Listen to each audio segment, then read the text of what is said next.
мына биздин банктарыбызга доллар менен кредит берүүгө, биздин соода тармагында доллар менен баалаганга тыюу салыш керек. Менин оюмча. Өзүнчө бир органдар ушулар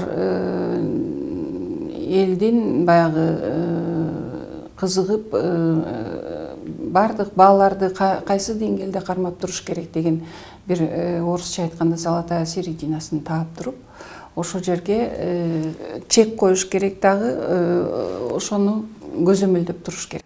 Башкача айтканда, эгерде мен азыр үй ала турган болсом же машина ала турган болсом, доллар менен соода кылбашым керек. Доллар менен соода кылбаш. Буга мамлекет тыюу салыш керек. Мен алам дей турган болсом, азыр сомду көтөрүп барып, сомдун куну канча экени баары бир. Баягы соодалашкан 300 000 деди, 300 000 берип, миллион деди, миллионду көтөрүп барып соода кылышым керек. Сата турган болсом, байда эле ошол мурда сом менен өзүнүн сомдун эле баасы менен баалашып сатышыңыз керек. Эми бул мыйзам күчүнө кирип, эгер жазылып калса, жазылганга канча убакыт кетет, күчүнө киргенге канча убакыт кетет? Жазылышын, бул мыйзамдын жазылышын күтүштүн кереги жок. Мен сизге дагы бир жолу айтам, мындай токтоо менен мезгилдерде биздин өкмөтүбүз өзү эле баягы биздин элибиздин кызыкчылыгын, биздин элибиздин жарандардын укуктарын коргоп, ушундай деп бир токтом чыгарыш керек да. Мен билишимче азыр ушу бизнесмендер, ишкерлер деле соодалашпай атат. Доллар мененчи токтоду. Азыр машина деле, үй деле токтоду да, эч ким жок. Азыр кыймылдаган бирөөгө зыян алып келиши мүмкүн, бирөөгө пайда алып келиши мүмкүн. Ошондуктан ошончулук барды токтотуп турат. Токтотуп, биздин өзүбүздүн мамлекеттин ичинде ич ара соодалашуу сомдун деңгээлинде жүргүзүлсүн деген токтом чыгарса болот.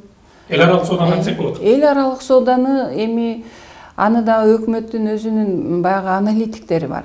Прогноз жасап тура турган баягы адистери бар. Ошол боюнча жасаса болот. Мына Россия деле доллардан отказ беребиз деп атпайбы? Алар кандай жолдор менен чыгышат? Ошолор менен мамилелешип, биздин улуттук банк деле ушу Россиянын банктары менен же болбосо Өзбекстандын, Казакстандын банктары менен пандемия маалында ошентип атып, врачтар деле бири-бири менен опыт, тажрыйба алмашып атып, даяр модельдерди кайсынысы эффективдүү, биздин элге терс таасирин азыраак тийгизе турган жолун тандап алыш керек. Демек, буга улуттук банк, министрлер кабинети, ооба, биздин тиешелүү органдар ушул боюнча өздөрүнүн баягы жарлык дейбизби, токтом дейбизби чыгарса болот, эмнеге болбойт?